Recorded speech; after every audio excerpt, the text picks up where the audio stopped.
Hey everyone, and welcome back to another video. In this video, I'm going to be going over the Auxbeam Foglights H11 version. So I do want to thank Auxbeam for actually gifting this to me, but what we essentially have here are LED light bulbs. And so if you're looking for a new set of LED light bulbs to use as fog lights, definitely check this out. It's got a 400 brightness capacity, which is about 8,000 kelvins, I believe.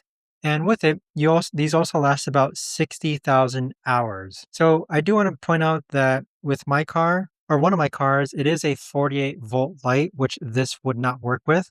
This is actually used more so for 12-volt cars. And with it, you essentially just take out your light. You've got the plug and play aspect here using the CAN beam, I think it's what it's called. But with it, it is very, very easy to install. And so if you're in an area that tends to have a lot of fog, or basically your fog light has basically gone out, definitely check this out. It does include a warranty, and I've had no problems with it whatsoever.